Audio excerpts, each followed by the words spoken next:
injabulo yami nonile. Yebo, aw yebo, ngathi sengithola ikhaya lami. Yebo, aw yebo, ngathi sengithola ikhaya lami. Thanda wena ya, thanda wena, ngizothanda wena, thanda wena ya, thanda wena, ngizothanda wena, thanda wena, thanda wena, ngizothanda wena, thanda wena, thanda wena, ngizothanda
abenzima nokubekezela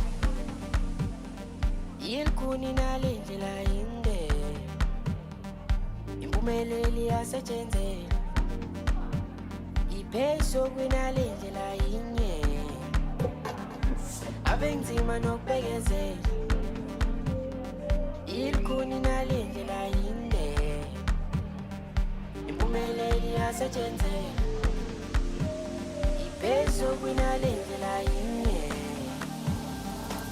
awu ekela lumona ukuze senze kahle umnyango sobona nawe lendi ngawe indlela idlala ikhona noma ungenze njani umnyango uzobona yonke indimi ngawe ekela lumona ukuze senze kahle umnyango sobona nawe lendi ngawe indlela idlala ikhona noma ungenze njani umnyango uzobona yonke indimi ngawe Omukele isimo sakho, vele uphile impilo yakho.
bengisuka khona nami ngilimele bekunzima mfana ngithi bengithi ngiyashona lokhu ngithandazile nami ngikhulile bengithi imbuya ngothi bebethi ngiyashona bekani manje senze njani impilo yami nathi ngasijikile thatheni intanto ufakazi indaba yami nami ngasijulile bekani manje senze njani impilo yami nami ngasijikile thatheni intanto ufakazi indaba yami nami ngasijulile yebo Yekela lumona ukusesenze kahle umnyango sobona nawe lendingawe ndelidlala ikhona nobungenze njani umnyango sobona yonke into ingawe yekela lumona ukusesenze kahle umnyango sobona nawe lendingawe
Asal awuzweke dala toxic dalo funky killer dala mina nawe sebenzela imali abanye bazifunela ubumnandi edlala toxic funky killer izinto ijikile manje ngifuna imula edala mina nawe sebenzela imali abanye bazifunela ubumnandi edlala toxic dlala funky killer emina uzongithola ndlela nobhuwa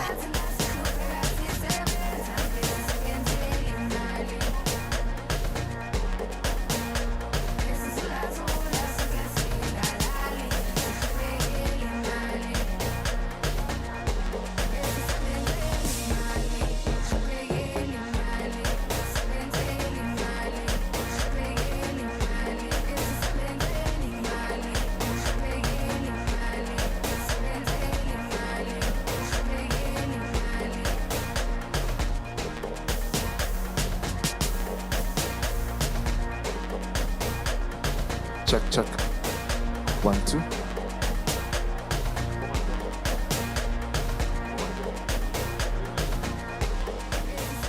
1, 2.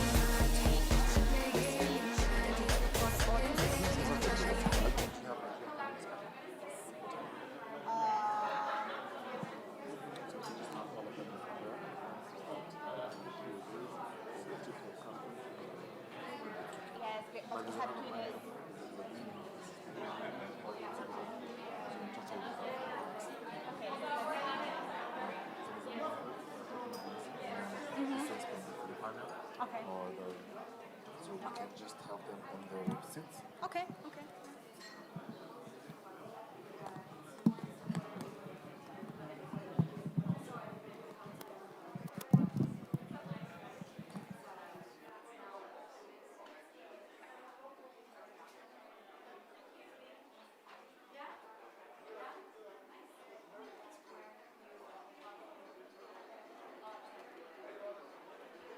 Check, check.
If we can settle, we can begin.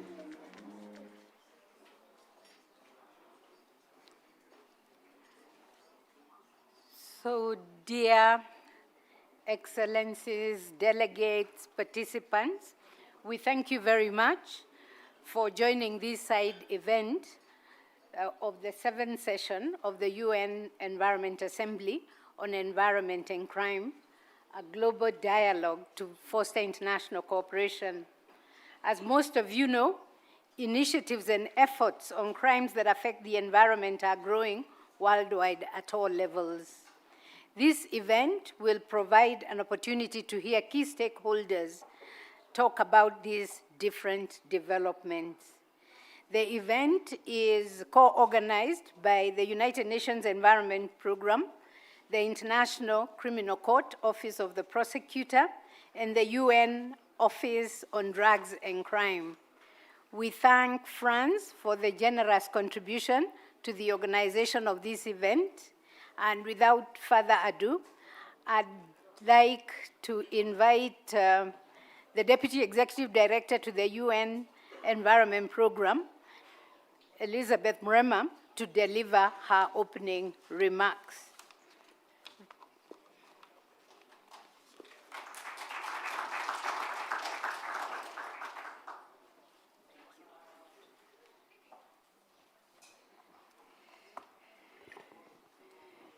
Good evening to all of you. Oh la la, oh la la.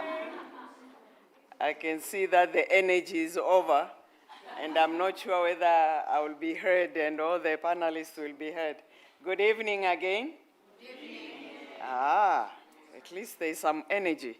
Thank you very much, colleagues. Let me begin first by thanking our key organizers of this event, our key partner, the International Criminal Court Office of the Prosecutor, and the UN Office on Drugs and Crime, or UNODC, for convening this important discussion. I think there's no doubt in terms of agreeing that crimes against the environment are a kind of theft. It's just like any other crime. It is a theft from the planet, and is also a theft from the future. And one Oscar Wilde once said, and I quote, "The things of nature do not really belong to us. We should leave them to our children just as we received them," end of quote. And if I'm to put this quote into context, or wider context, crimes that affect the environment weaken the environmental governance, undermine sustainable development, and erode the planetary resilience. And around the world, we are seeing new developments from international, regional, and national actors that signal a rising recognition of the scale of this challenge. Today, it is an opportunity to take stock of those developments, to understand where progress is being made, and to identify also future opportunities for us all to strengthen legal frameworks, criminal justice responses, and enforcement efforts. And this event is meant to exactly serve as a platform to raise awareness, to improve coordination among different actors represented here, and also to catalyze the action that must follow. The urgency speaks for itself. Why? We are all aware that 1 million species are at the risk of extinction. Illegal fishing drains up to $36.4 billion from the global economy every year, and therefore threatening food security and marine biodiversity. Illegal logging accounts for 15 to 30% of the global timber trade, and up to 90% in some cases, particularly in the tropical regions. Deforestation also contributes up to 10% of the global carbon dioxide emissions. These figures are not an abstract. They literally show how illegal activities can seriously damage ecosystems, can seriously accelerate ecological collapse, and seriously undermine community stability, economic resilience, and climate security. UNEP has long worked to address crimes that affect the environment.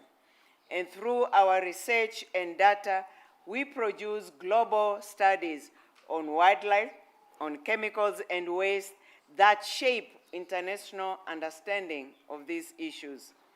And through our 10-year Montevideo Environmental Law Program, we support countries in applying criminal justice tools, be it through regional initiatives such as U-West or SAFE, or by strengthening the entire compliance and enforcement chain. And this includes training and empowering judges, prosecutors, the police, the customs officials, the border authorities, including one of our famous program on enforcement of customs officials we call Green Customs Initiative. And equally important is our interagency collaboration. We work closely with the UNODC and have recently collaborated with pleasure with the International Criminal Court, which has just released its policy on addressing environmental damage through the Rome Statute. We might think that criminal court has nothing to do with the environment. Delighted they've seen it and now produce that policy on how best then to address environmental damage through their statute. We also partner with Interpol, the World Customs Organization, the secretariats of different multilateral environmental agreements in this work.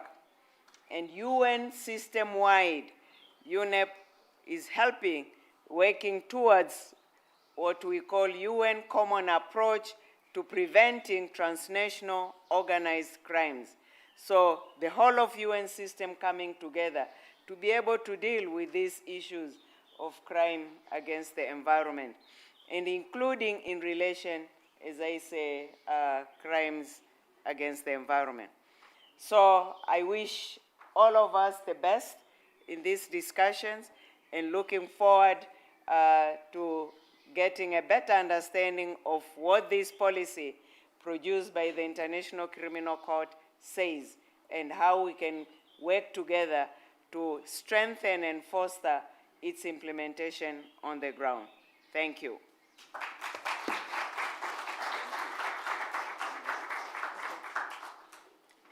Thank you very much, Elizabeth, for your insightful remarks and for outlining the complementarity of mandates of the organizations that have organized this event and the need for cooperation. I'd now like to give the floor to the International Criminal Court Deputy Prosecutor, Mr. Mame Mandiae-Nyang, who will deliver a keynote speech on enhancing international cooperation to strengthen accountability for crimes that affect the environment. You're welcome. Thank you very much.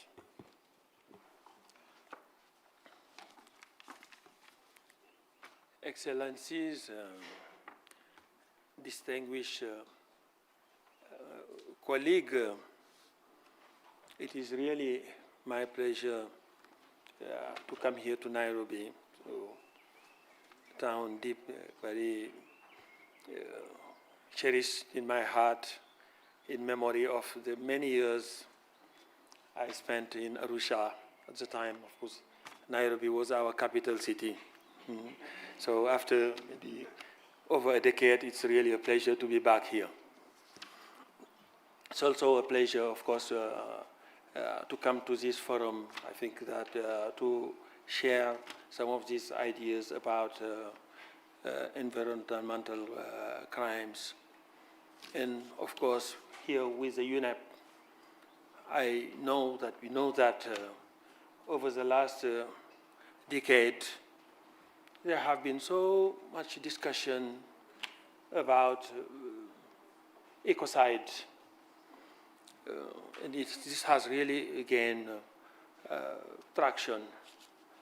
And this was not just about the newly forged concept. Because even beyond the concept, there were also this very deep idea that the way people are killing human en masse, if I can put it that way, that was the same way people also are killing the environment. And I think that, that was really something people have been sharing, and particularly in this decade. But of course now, once you share this idea, it's one thing to agree that definitely really the environment need equal protection, because what happened really is that, people, the way really sometimes they kill environment, it's even a very efficient way of killing people, so to speak. That can be even the most efficient way of killing people. But once you have that agreement, it begs the question is that, do you really have the tool? Do you have the legal tools to do it? And then you look at the Rome Statute, and then you may just face an emptiness of some sort. You may say that, there is really nothing here to enable us to push forward that agenda. And the most difficult question again is that even if there is a consensus, how long it will take to translate it into a full-fledged legal framework to be able to prosecute all of those crimes just in the Rome Statute. That may be maybe the next generation. That may be maybe in 20 years. That may be in 40 years. That may be, God only know.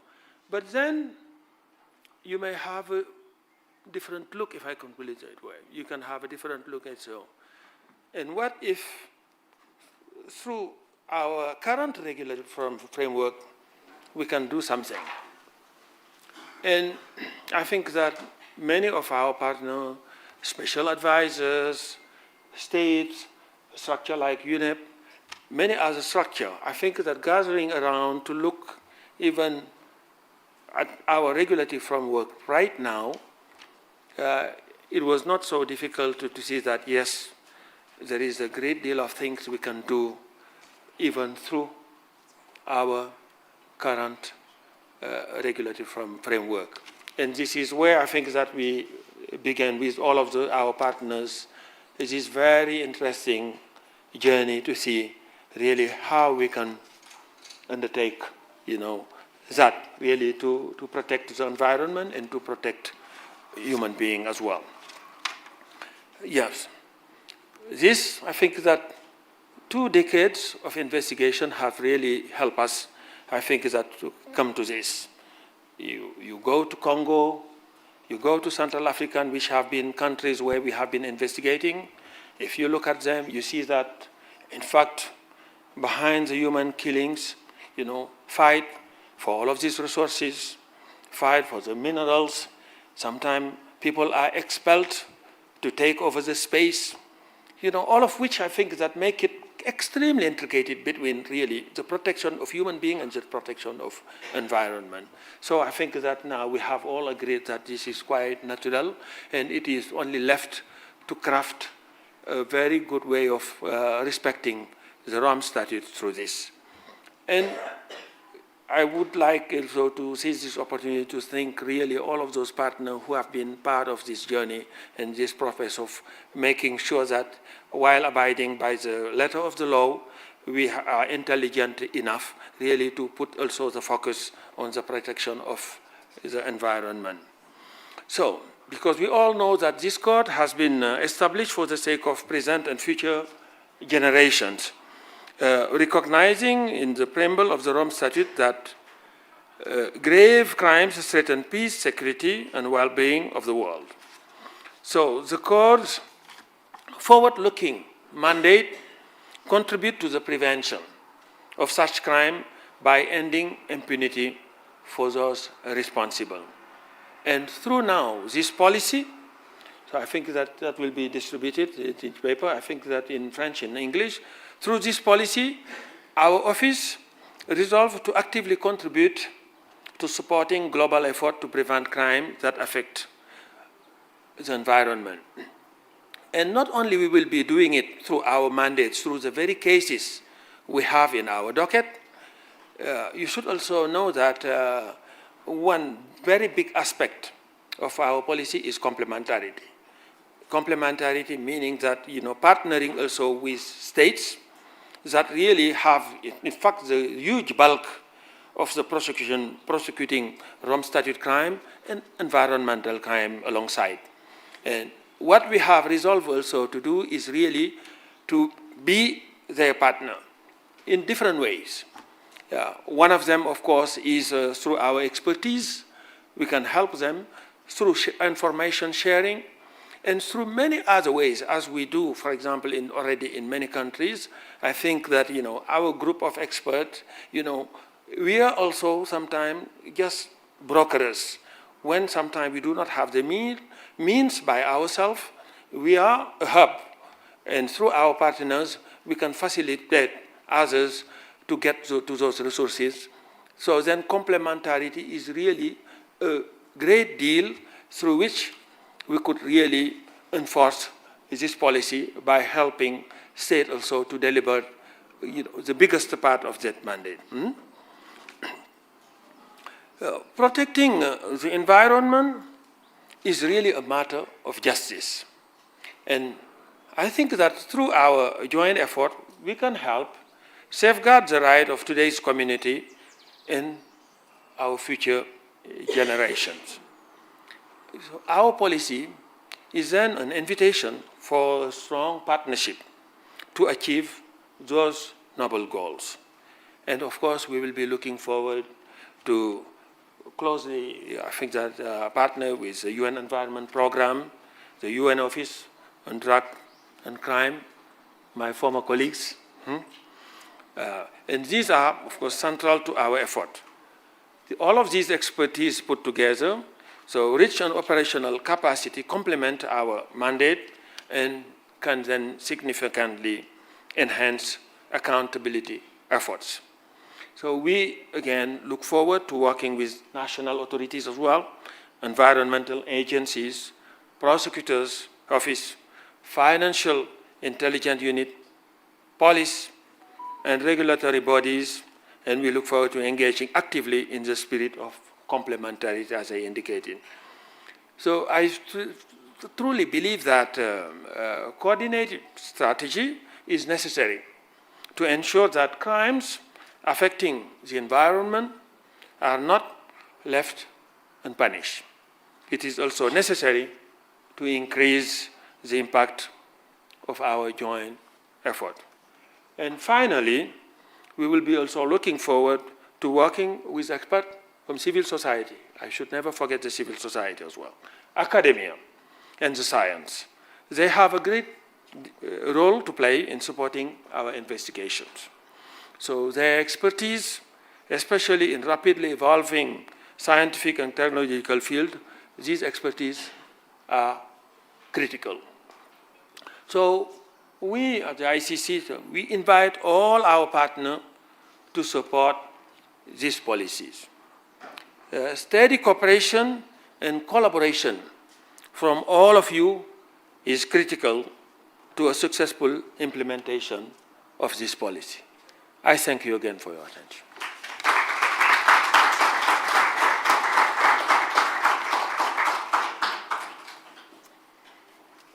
Thank you very much, Deputy Prosecutor, for laying out the foundation for the discussions this evening.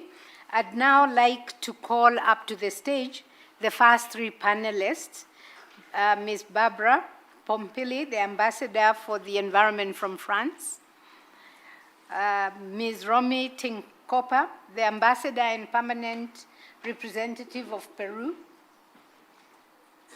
and Mr. Kevin John Heller, Special Advisor to the ICC Prosecutor on War Crimes.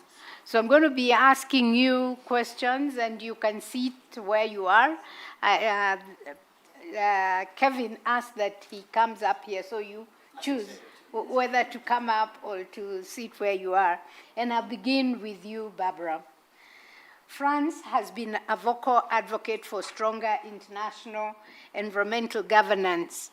What are the current international and regional efforts to address crimes that affect the environment, and what are the proposed next steps for strengthening legal and institutional responses?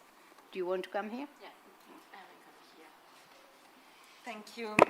Thank you so much, and I apologize because I have to leave just after my speech because of an unexpected meeting, but very important. But I was so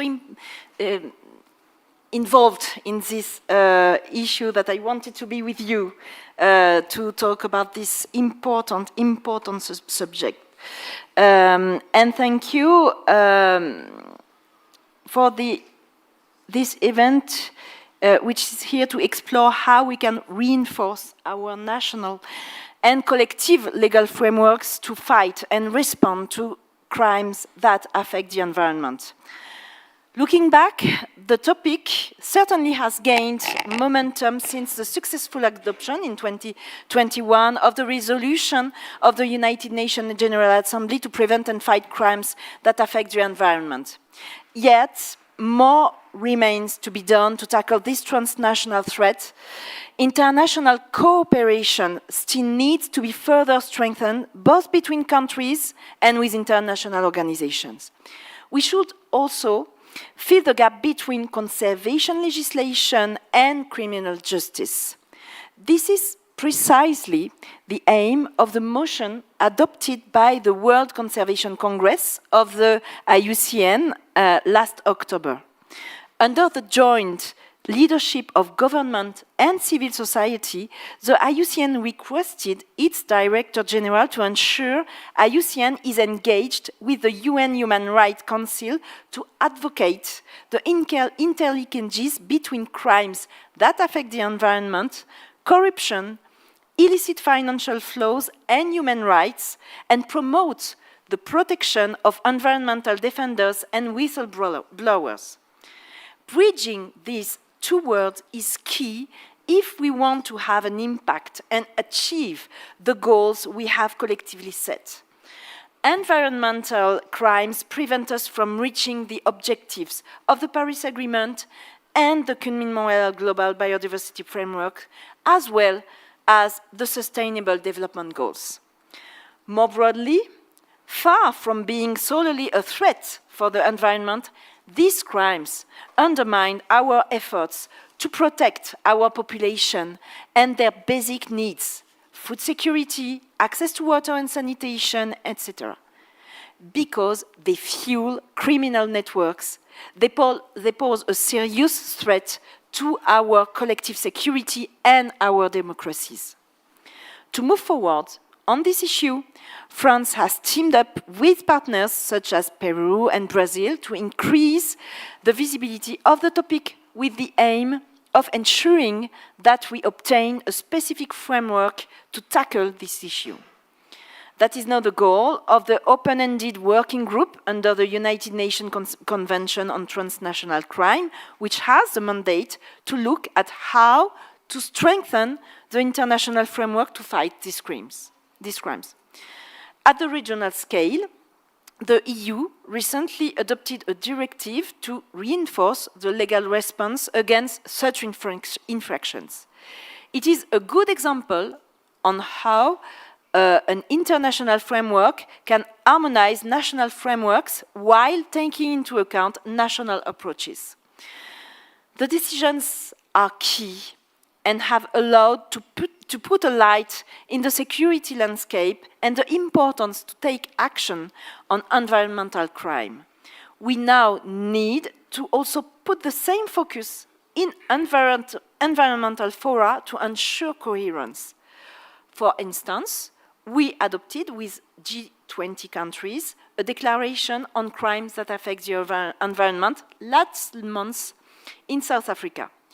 With Gabon, we organized a regional conference on crimes that affect the environment in the Congo Basin in July 2024. The resolution put forward by Peru and Kenya here in Nairobi at the 7th UN Environmental Assembly is another critical step.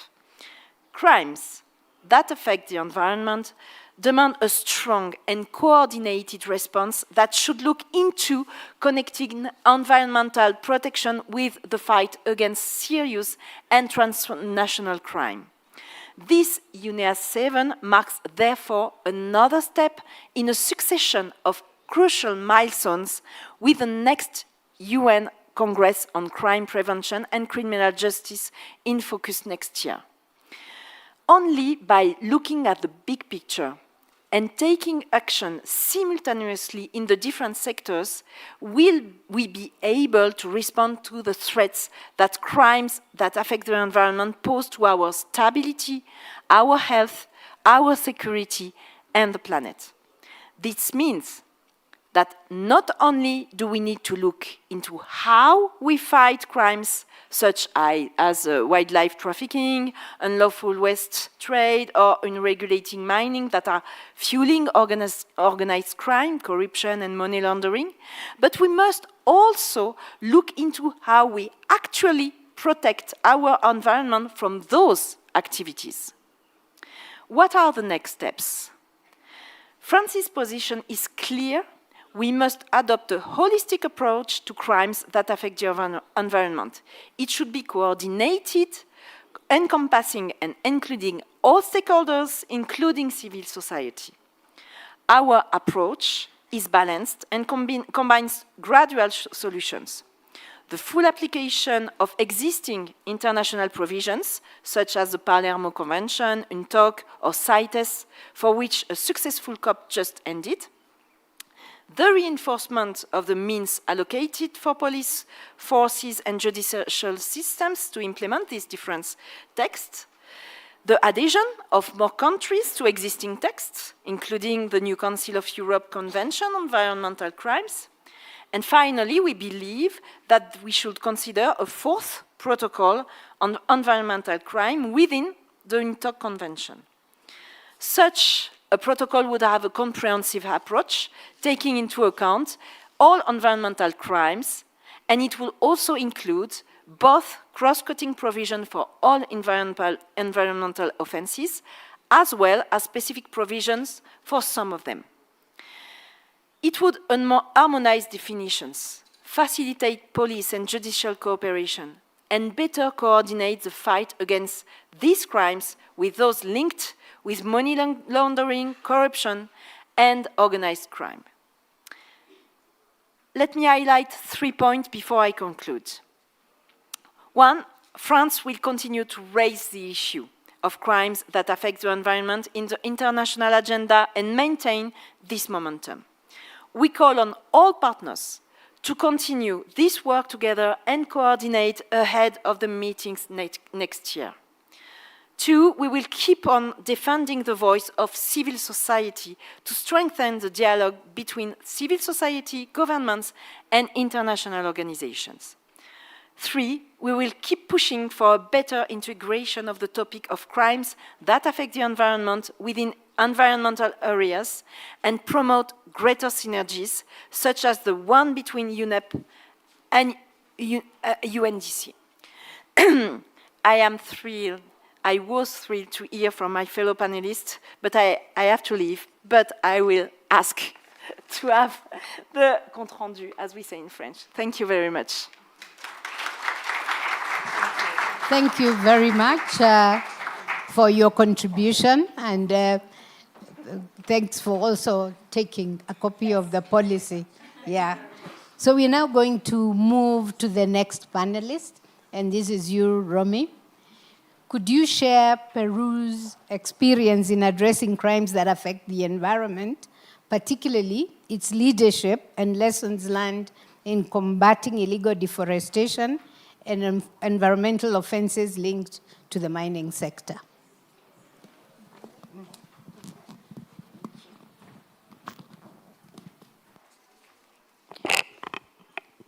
Okay, good evening.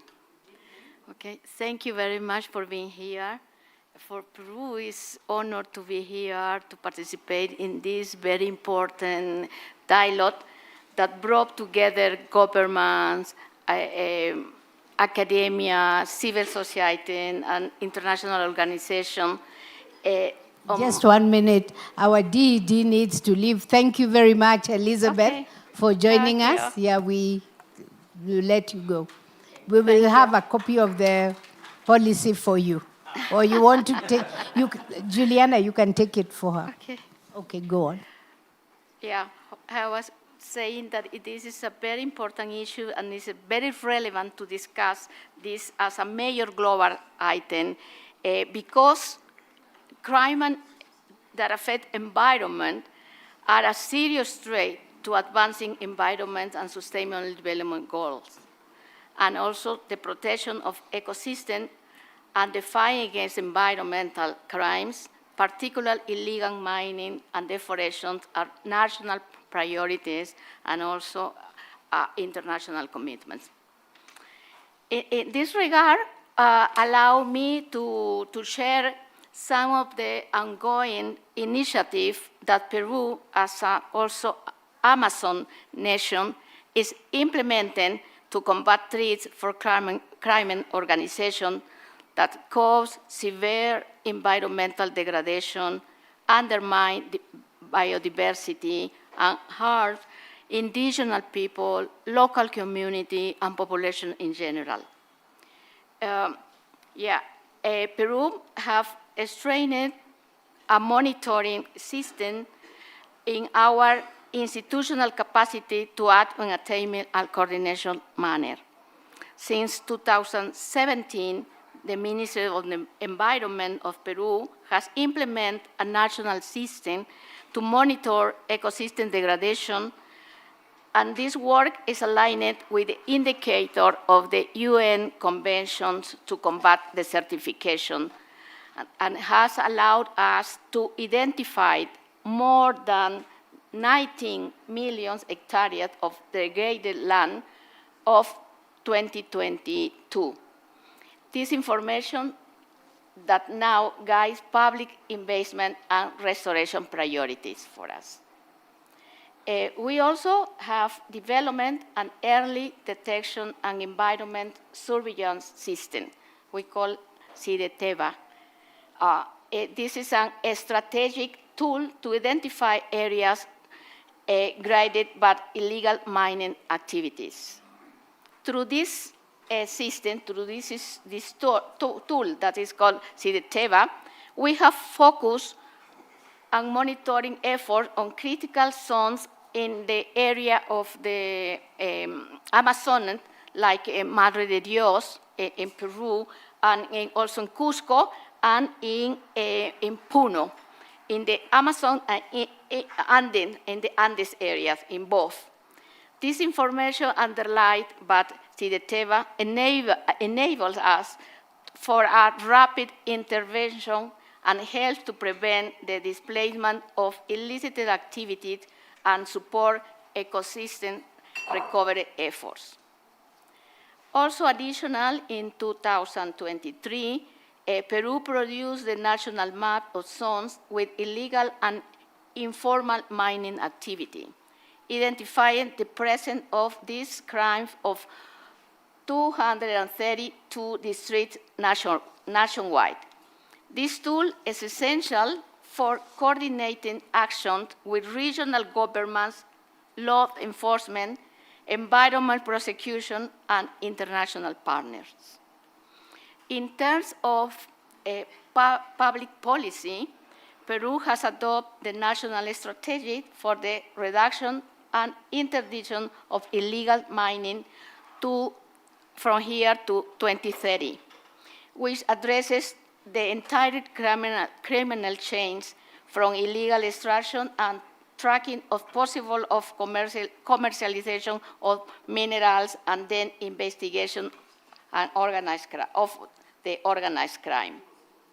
Even though that we have been taking the necessary step, still much remains to do. Yeah, we have still a lot of work for this to tackle the crimes that affect environment.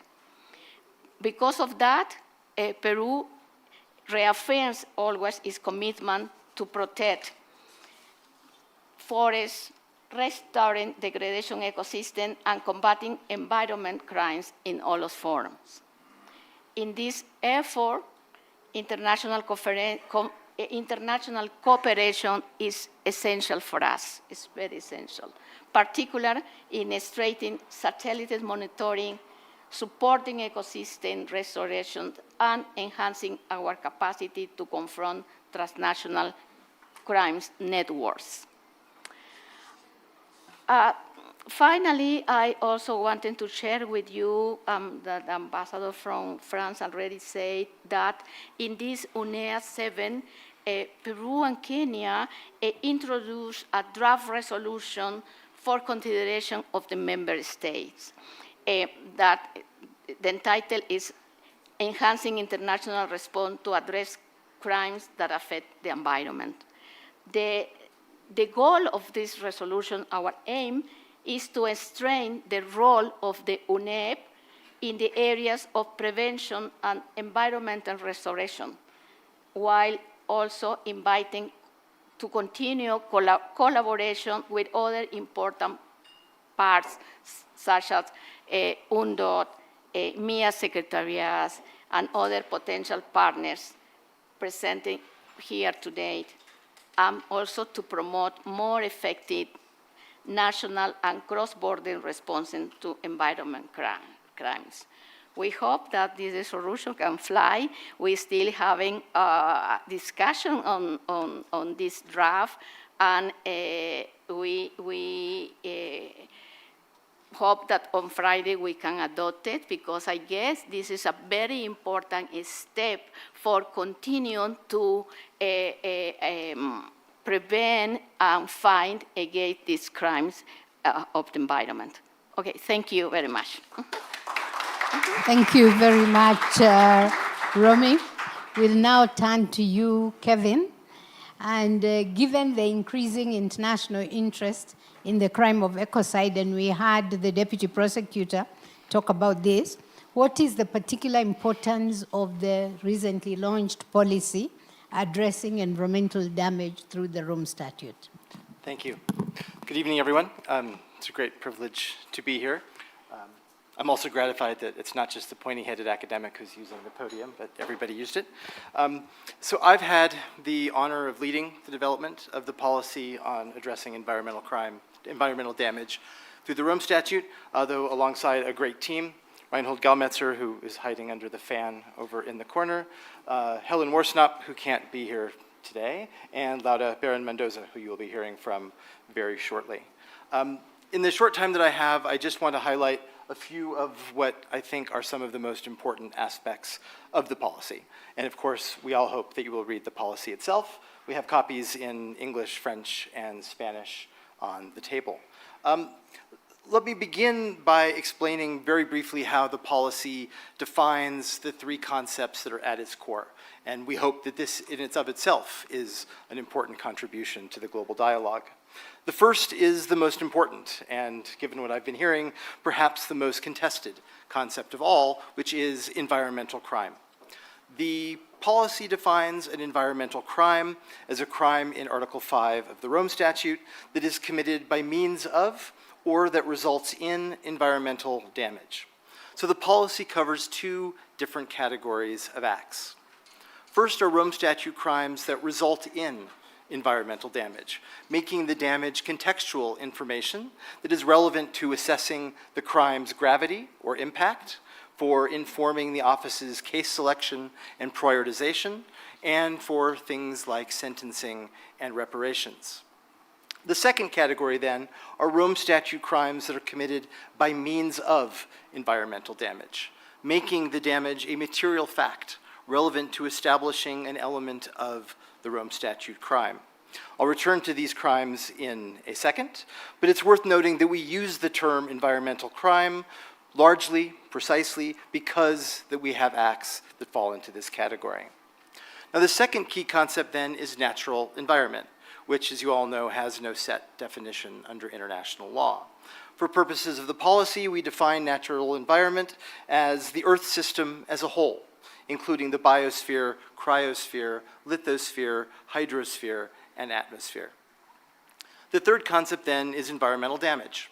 The policy defines environmental damage as any serious anthropogenic destruction, deterioration, or loss of the natural environment, including any impact on the health and well-being of a particular ecosystem and its non-human inhabitants. So, turning to the crimes, because this is where I think we get much of the added value of this policy.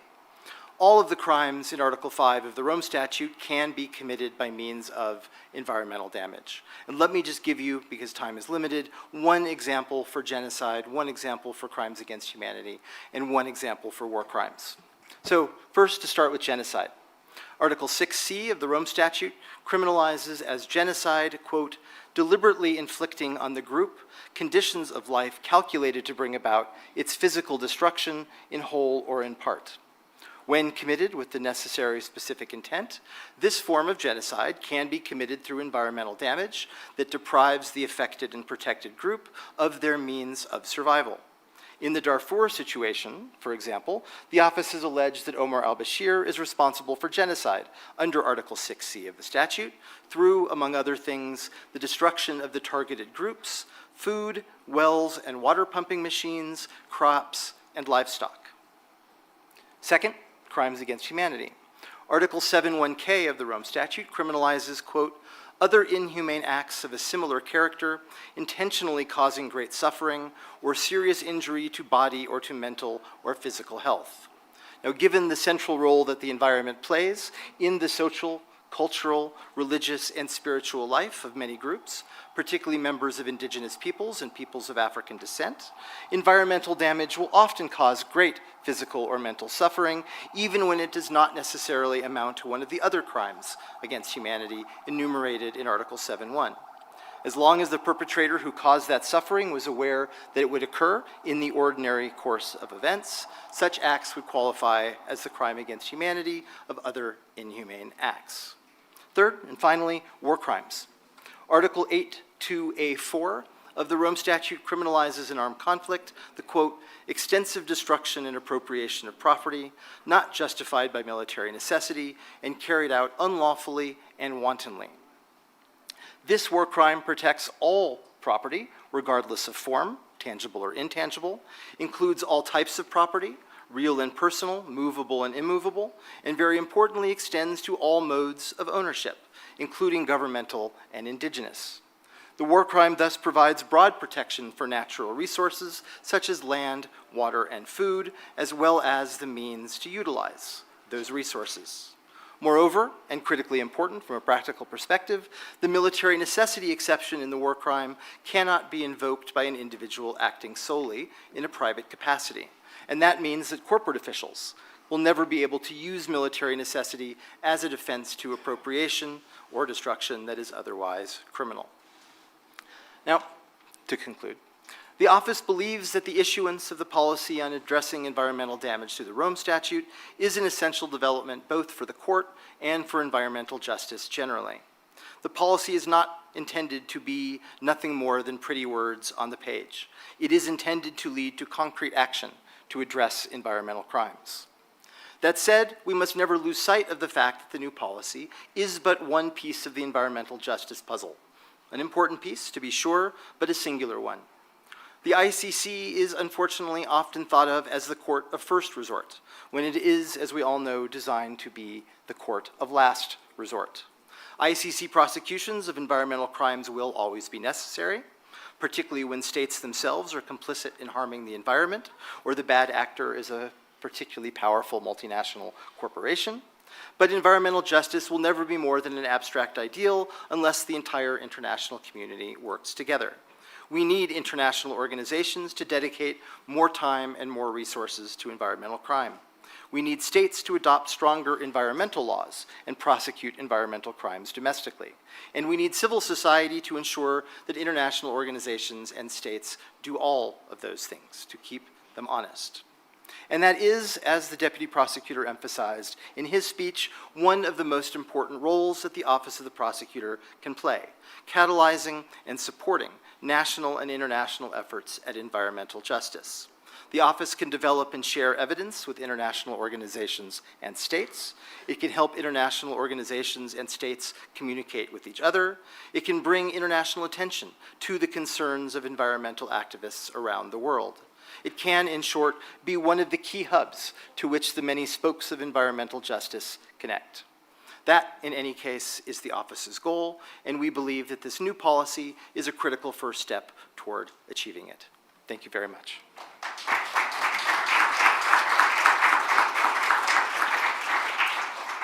Thank you very much. We've had very interesting perspectives from our panelists, and I'd like to ask us, if you have any question, please jot it down, because I'll now ask the panelists to move to the audience and then call up the other panelists. So I'd like to call up Mary Muthoni, who is an attorney working at the intersection of environmental law, climate justice, and biodiversity protection. Then Laura Baron Mendoza, a legal expert. And then Mr.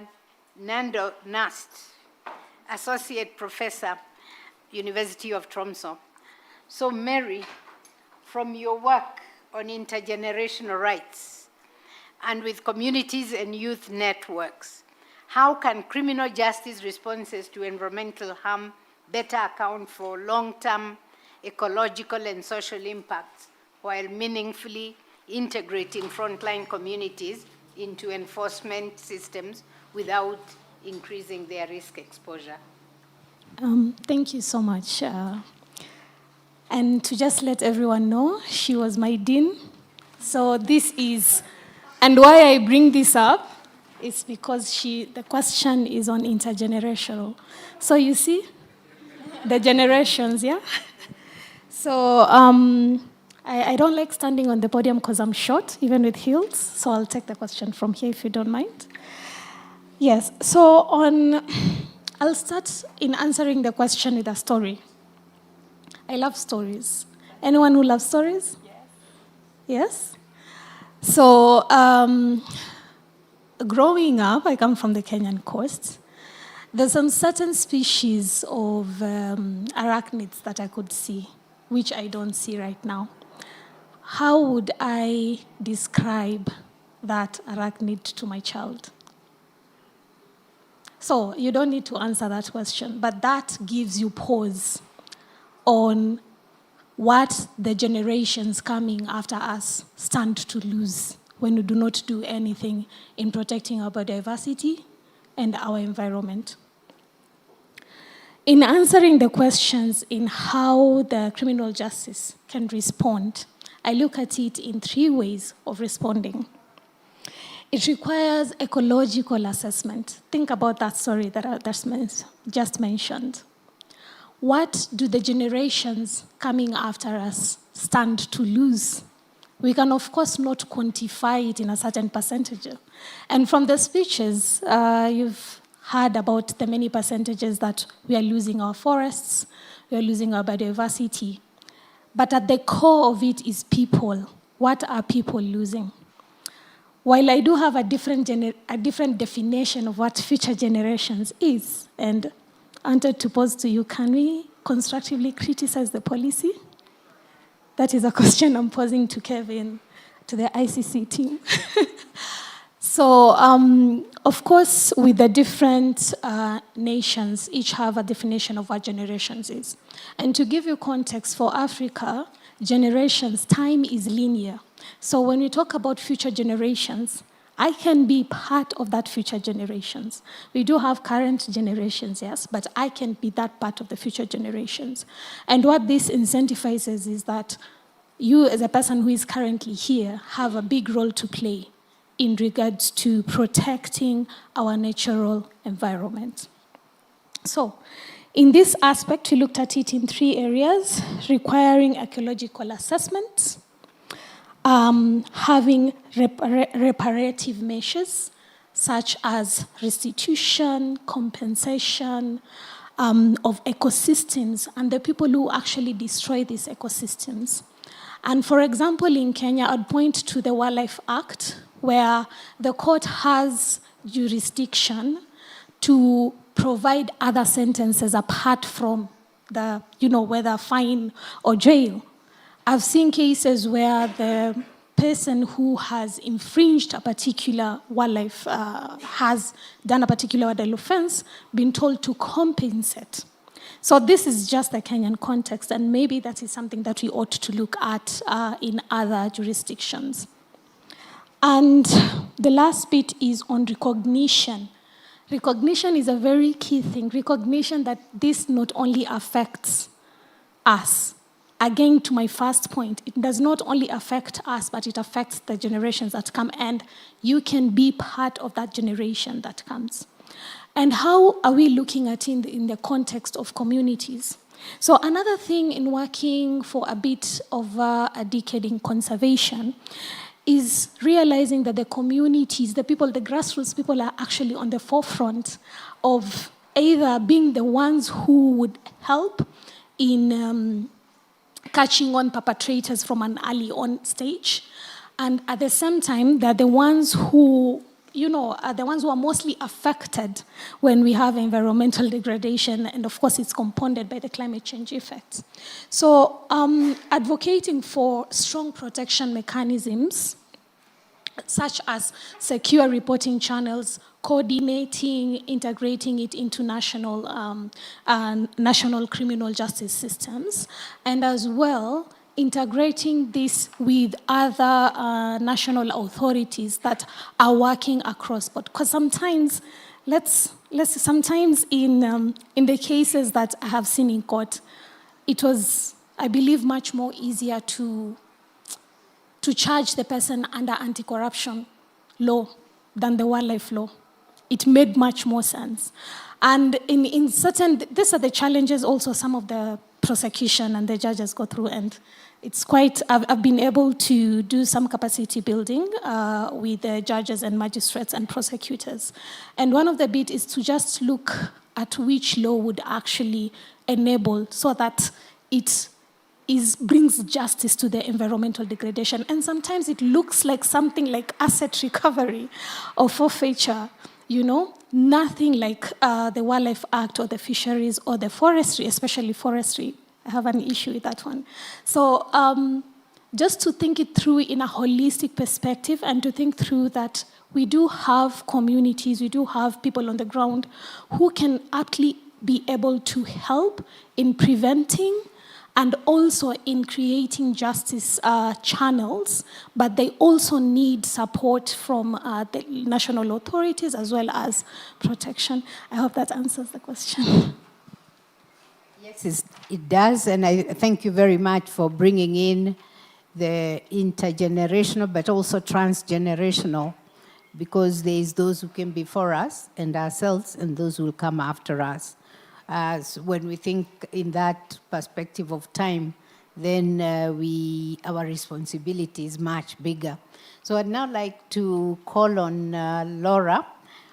What makes the growing effort to criminalize environmental harm a potential turning point in how international justice mechanisms address ecological damage and the communities affected by it? And you're welcome to sit where you are, or to go there. I can stay here. Well, good evening, everyone. It's a pleasure to be here. And I might focus on the impacts on communities. And I think that it really links to what you were saying, because I want to address it in two different ways. Two, talking about what happens when we do criminalize, and what happens when we do it, but we do it wrongly, right? And yes, first of all, you were talking about recognition. And when we do recognize environmental damage, it means that the environment enters the judicial system. So we're not talking about a tree, we're not talking about a river, we're not talking about the forest, the wildlife, but we're talking about environmental human rights. We're talking about access to water, to food, cultural survival. We're talking about the right to a healthy environment, which includes the right to healthy climate, right? And that, what I want to say is that criminalizing environmental damage is the first step towards access to justice, yes, also to reparation, what you were saying, for a kind of damage that has been considered secondary, right? But there's also a powerful preventive effect that is generally overlooked. That deterrence helps prevent environmental harm, yes, but also social grievances. Grievances that are generated when communities lose access to land, to water, and dignity. And that generates, at the same time, frustration. And that frustration grows, and we've seen how that leads to violence and sometimes to armed conflict. These environmental grievances generate or create the conditions not only to conflict, but also for alternative forms of governance. And I'm including here rebel environmental governance, and which means armed groups stepping in to regulate access, use, and administration of natural resources. That is happening, and that has happened in different conflicts. So by criminalizing and prosecuting environmental crimes as a matter of justice, what you were also saying, and addressing the root causes, states can, without doubt, help prevent rebel environmental governance from opening up in the first place, which means that environmental criminal justice can also be a tool of conflict prevention and peace building. But there's another side of this story, and is that criminal law can also cause damage when it is disconnected from social reality. And when legal systems ignore social or local contexts, they often end up criminalizing traditional or survival practices while leaving untouched or unseen the most powerful actors. So a very clear example, I don't have a story, but I do have an example. It's Article 330 of the Colombian Penal Code. It criminalizes deforestation of 1 or more hectares of natural forest. And yes, it does seem like a great environmental protection measure. The truth is that it didn't really take into account the rural Colombia and the geography of the country. So in many regions of Colombia, 1 hectare is not even the size of a family farming unit, meaning the minimum size for a rural family to have, or the minimum size that they need to survive with dignity. And that means that the people who are trying to feed their families may be criminalized or be treated as criminals while they're just trying to feed the family, right? And we are just leaving behind the main responsible or the most powerful behind what is really happening. So the same logic applies everywhere, and we cannot claim that we're pursuing environmental justice by prosecuting a person in Nigeria who is melting lead without the proper tech to control toxic dust when he does so because there's no other way to put food on the table, right? So criminalizing that person will not stop the practice, but it will simply push that person further into vulnerability. And we all know that when survival is at stake, when survival is at stake, the risk of arrest is less powerful than the risk of hunger. We all know that. So if we're genuinely trying to criminalize and prosecute environmental harm, lawmaking must be from the bottom up. And this might resonate a little bit with what the ambassador from France was saying, this holistic approach that she was proposing, because we need to listen to communities, we need to ask critical questions such as who is really profiting? Who is controlling the supply chain? Why are these people practicing these acts? And what alternatives they have? And the real turning point is not the mere creation of crimes on paper. The turning point is to create them with the proper design and enforcement. And here is to say, or the message is, again, criminalization must be from the bottom up, as a project of justice and not as a technical exercise, a regulatory exercise, right? And this is precisely where the policy paper comes into play, because it encourages states to pursue criminal accountability through a human rights lens based on Article 21.3, but also because it signals willingness to investigate and prosecute situations where domestic jurisdictions are failing or not willing to protect communities for different reasons, including while not establishing realistic crimes or norms within their legal system. So I might just leave it there. But yeah, thank you. Thank you. Thank you very much, Laura. I think you bring in a very important perspective of how even leading life can become a crime if we frame the crimes without thinking about the impacts that they have on the communities. And now we'll go to you, Nado. Lawyers know that there is an important disparity between the existence of environmental laws on the one hand and the wide gap in effective implementation and enforcement, which is in a sense what Laura was talking about. So in your view, what is the role of non-state actors in closing this global environmental law enforcement gap? Thank you very much for the question, and thank you very much for integrating me in this amazing and impressive panel. I feel flattered. And I really want to use the momentum of this impressive ICC policy paper to address this, because currently the last weeks were really impressive concerning environmental crime, and the pushing in all kind of directions that this is moving forward.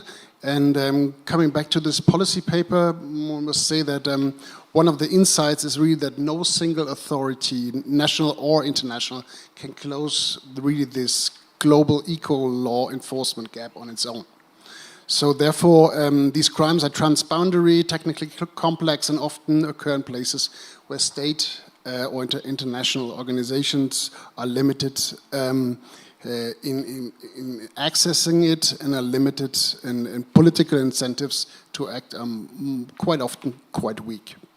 So, and as the deputy prosecutor has highlighted, complementarity and the role of non-state actors is crucial in the success for this policy, but also for the holistic idea of an eco-crime control system.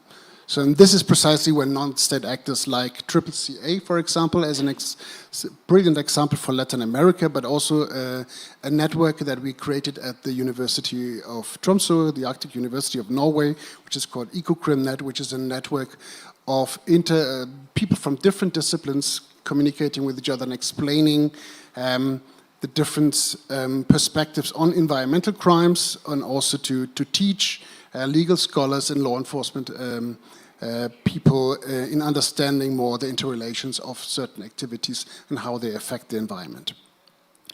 They provide, those kind of non-state actors provide, or they provide what public agencies often cannot do. It's like early detection, local access, specialized scientific and analytical capacities, and rapid information flows. And those network models bring together academics, practitioners, technologists, civil society groups, and investigative units to create really a genuinely transdisciplinary early warning and knowledge system for environmental harm. So that kind of coordinated ecosystem is increasingly essential for prosecutors, including the ICC, who depends on reliable, pre-analyzed information to triage and prioritize cases for future cases. And equally important are, and this is something I want to highlight here as well, are public-private partnerships. And we worked on this quite effectively concerning terrorism financing and money laundering. And this could easily be also used in a very precise way concerning environmental crimes, and it's already applied, and they are very effective. Because many environmental crimes are facilitated or can be detected through the private sectors. And here, another key partner of this EcoCrimNet is a company called KSAT, which is a satellite company, which is providing very useful information to track down certain activities. I'm coming from fishery crimes. We use them there quite a lot, but we're also using them right now for environmental crimes in a more broader way. But also shipping registries, supply chain information, financial institutions, certification bodies, all of those kind of information flows are very essential. And when structured properly, public-private partnerships can really give law enforcement agency very nice and good access to real-time indicators of risk. And from suspicion vessels movement to financial irregularities in resources extraction or waste trafficking, can be very effectively used in the everyday work. And I think here also I want to highlight the work of UNODC.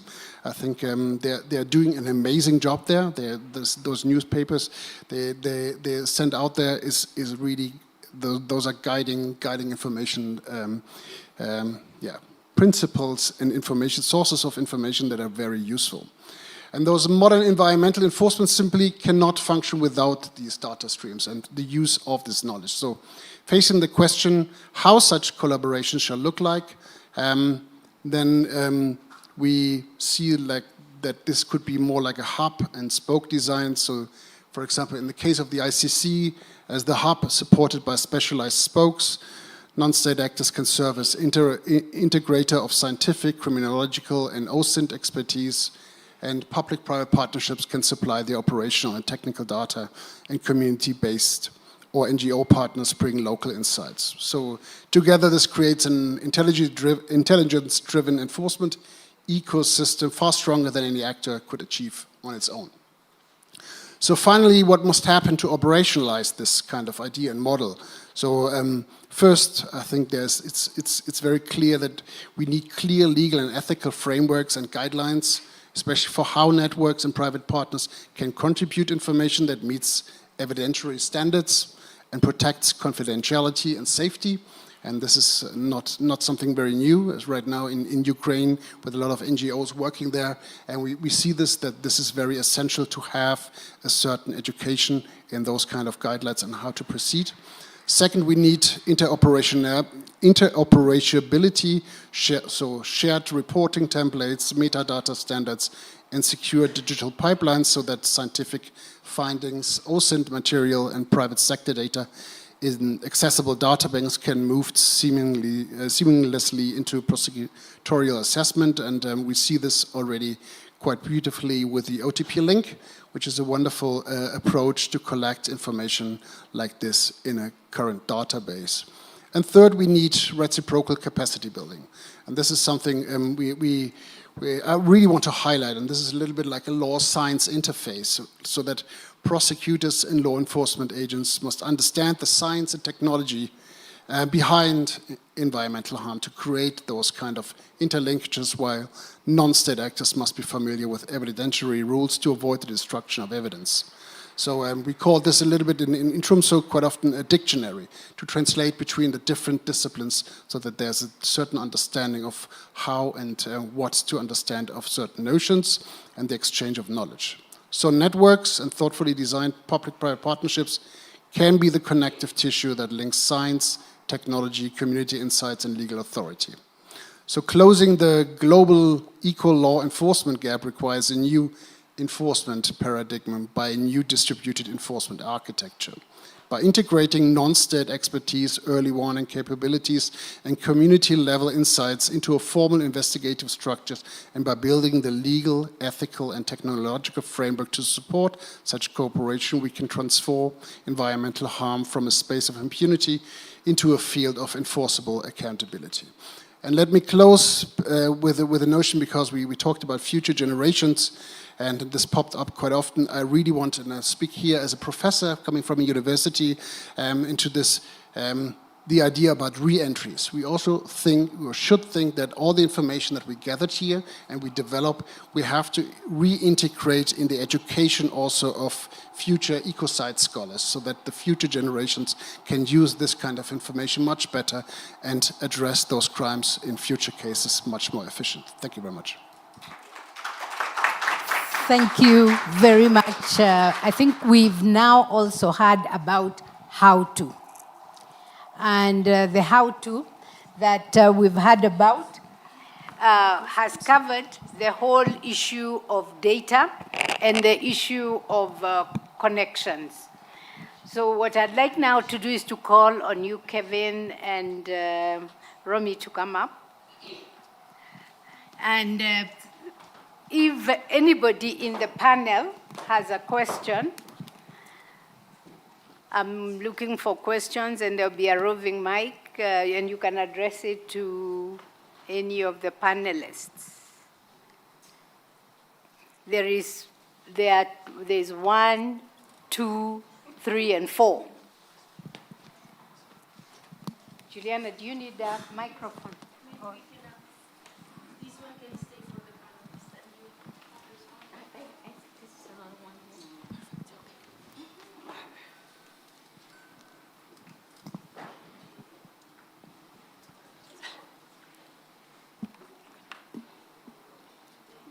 Please. Okay. Hello, I'm being a bit cheeky. It's not actually a question. I'm from Stop Ecocide International, which I presume some of you know. I just really wanted to congratulate you on the paper, which is great. We saw it launched last week at the ASP. And it's really great to see this next big step in addressing wide-scale environmental damage, what we call ecocide, and to see these threads being drawn together at UNEA and UNODC and other places. So thank you. Thank you. Thank you very much. Thank you for the very interesting presentations. My name is Marcos Orellana. I'm the United Nations Special Rapporteur on Toxics and Human Rights. I wish to, first of all, thank Her Excellency, Distinguished Ambassador from Peru, for pointing out the important tool of mapping sites of illegal mining that is taking place in the country. I recently had an opportunity to intervene before the Peruvian Constitutional Court that is hearing allegations of human rights violations concerning the practice of illegal mining, because the Peruvian Congress has repeatedly passed norms establishing immunity of prosecution to illegal miners that register, put their name down in a registry for formalization. This practice has now been rendered or declared illegal under the framework of the Andean Community of Nations, so it will come to an end pending implementation by the administration. But the broader point that I wish to highlight is that the use of mercury in illegal mining is not only a threat in Peru, it's in the whole Amazon basin, it's also a problem in West Africa and East Asia. And so the scale goes to what Mr. Heller was pointing out of widespread in the scenario, because mercury is a highly hazardous element that is even able to cross the human placenta. It leads to a wide range of impacts on human health. In the scenario that this could be considered a crime against humanity, and then taking the point articulated by Ms. Barra-Mendoza, is there a possibility in the interpretation of aiding and abetting in the policy, perhaps, to consider that refineries, which are located in Switzerland, in Italy, in the United Arab Emirates, the United Kingdom, the big importers of gold, responsible for aiding and abetting this crime in that scenario, in that hypothesis? So thank you for sharing your reflections. Is that the last one? There was one there. Yeah, thank you very much, Evelyn Asala. And my concern goes to the enforcement of ecocide. And thank you, panelists, for the great presentations. And the nature of this crime is such that it's likely to be perpetrated by huge multinational companies. And when we look at the limited jurisdiction of the ICC, it is narrowing down to individual persons. I don't know whether this is something that you have taken into account, because when you think of the example he's just related to, you will notice that, you know, in as much as the ICC is coming in to enforce the law against the individuals, the companies that are facilitating these crimes continue the cycle of perpetration. So what are these interventions that are likely to come into place to make sure that we do not have this unending cycle of perpetration? Thanks, Dr. Sala, for your question. Who will take that? Kevin. They all looked at me and handed me the mic, so I suppose I will address. I suppose, turning first to your point, I would be loath to discuss any particular situation, largely because I don't know enough about that situation. But we do talk in the policy about the modes of responsibility or modes of liability, however you want to describe it, and all of the ways that we can connect various perpetrators to the substantive crimes. There are quite broad, not aiding and abetting, but contributing to a group crime provisions in the Rome Statute that really just require making a contribution to the crime and knowingly making that contribution. Aiding and abetting under the Rome Statute is very narrow because it requires the intent to actually have the crime carried out. So that's useful in some situations, but not others. But Article 25(3)(d) is very broad in the sense that if you contribute to a group crime knowingly, you are held responsible for that crime. So there isn't any reason in principle that perpetrators who are not there actually causing the pollution could not be held criminally responsible. And that's just something that will emerge when we actually look at specific cases, how best to connect them to the actual crime itself. In terms of the other question, and it's a very good one, the Rome Statute does not give the court jurisdiction over legal persons. We cannot prosecute corporations as corporations. States can, and states should. This is probably one of the contexts in which cooperation between the court and states is so critically important, because I do think there's an extremely important aspect to holding corporations responsible as corporations.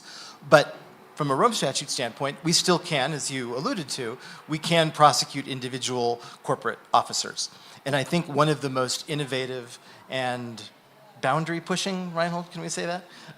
Aspects of the policy is the section on how we will approach corporations. And not just in terms of prosecuting them, but also working proactively with them to try to end behavior that is problematic. How we will actually investigate crimes committed by corporations, how we will identify the particular corporate officers to hold responsible, that's all to be worked out in a sense. But there's nothing particularly different in the environmental context than there is in other contexts when we're talking about corporate involvement in crimes. So we will just have to use all of the tools that are available to us, and as you all know, states have very different ways of piercing the corporate veil. That will just emerge over time through practice. And again, a situation in which the experience of states who have investigated corporate crimes, particularly in the environmental context, will be so incredibly useful and necessary. Thank you very much. And I think we've seen that this whole question of crimes and the environment permeates different disciplines, even disciplines in law, because when he talks about piercing the corporate veil, he's talking about company law.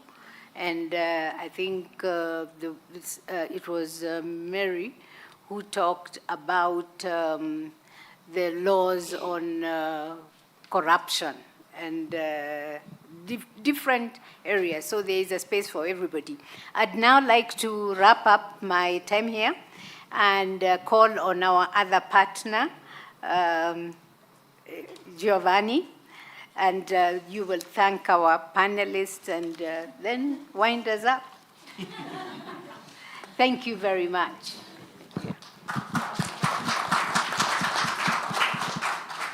It's only I who has, no.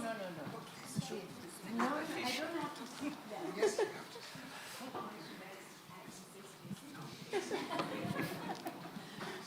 have Thanks, Patricia, and thanks to the panelists. That was a very interesting conversation. It's not really easy to wrap up. I think that we've heard about many different concepts, from ecocides to environmental crimes to crimes that affect the environment, all similar but profoundly different terms that in some cases are very well defined, in others are still a work in progress. But what is most important is that I think that all speakers recognize the primary role and the relevance of national jurisdiction and national laws to determine how to protect natural resources, their own natural resources. Now, as we've heard from some of the speakers, when we talk about environmental crime, sometimes we talk really about a coping strategy from people that struggle to provide for their families. But we also talk about commercial, industrial, more sophisticated and more impactful forms of offenses perpetrated by legal entities that escape sometimes accountability because the capacity to investigate and prosecute these offenses is very difficult. So those that actually are investigated or prosecuted very often are the small players, those that go to jail, end up to jail because it's the laws are designed in this way, and the capacity to investigate and prosecute the small offenses is very often available, whereas the capacity to investigate more advanced transnational and organized crime is often not available. Countries do tend to criminalize environmental offenses. Actually, in a study that we conducted last year, we found out that more than 50%, almost up to 84% of the countries in the world contain in their legal framework a criminal punishment for environmental offenses that are particularly serious. Some of them even punish these environmental offenses with 4 years of imprisonment or more than in international criminal law is equal to serious crime. So many countries in the world actually do treat environmental offenses as a serious crime. But we heard from some of the panelists that this is a double-edged sword. It's good because it's an indication of the fact that the state wants to take resolute action against those that offend the environment and the society, but also it's a risk that the smallest players are actually punished, that those that commit this type of offenses to protect the family, to provide for the families, sometimes end up even with life sentences. This has happened, and I'm not talking about repeat offenders, first-time offenders that end up in jail for life for a relatively small-scale offense.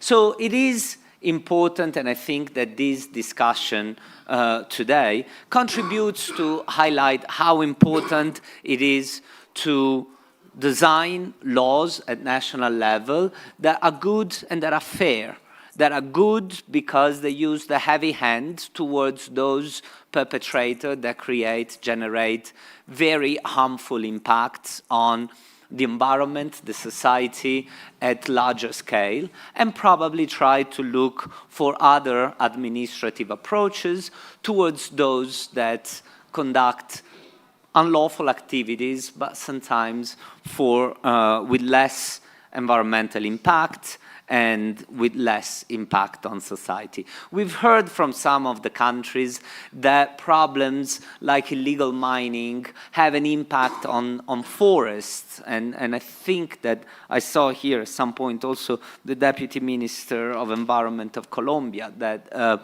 was listening here, and Colombia is a country that is presenting here also a resolution on the issue of minerals.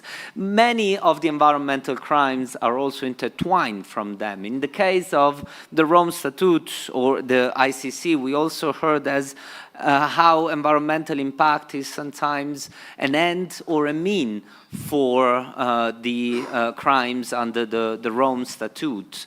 And again, I particularly appreciated from the ICC speakers the fact that the ICC very often is considered the first resort when in reality is the last resort, and that national legislations are really the first and most important starting point to prosecute fairly, equally, with dignity and human rights, the environmental offenses that happen in each country.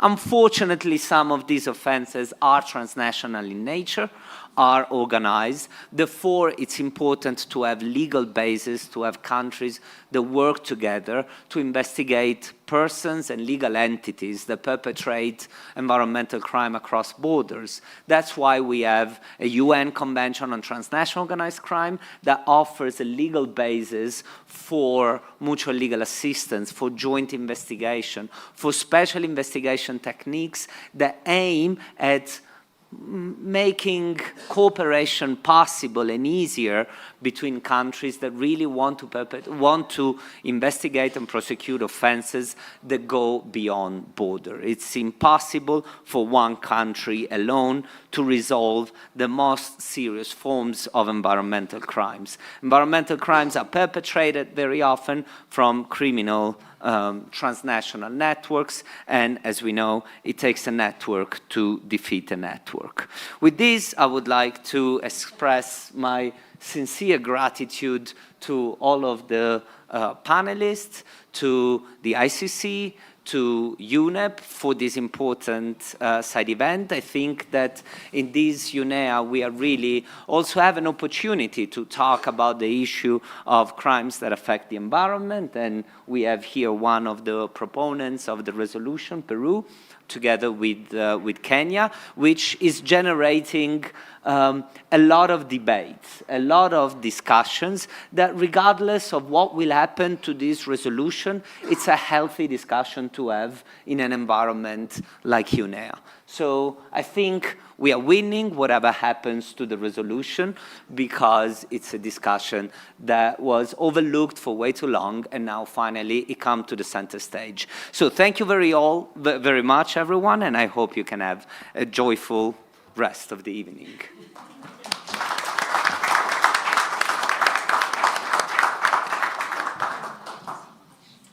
Thank you so much. Really appreciate it.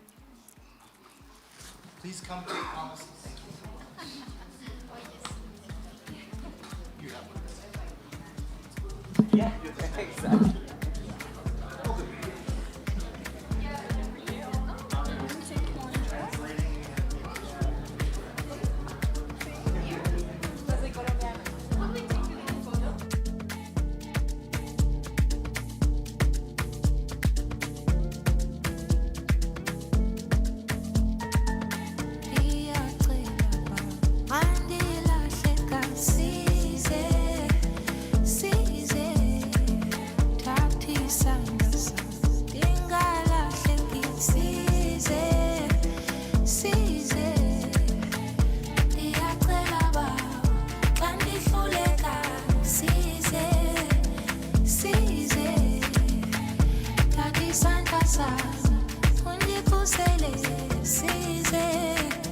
Size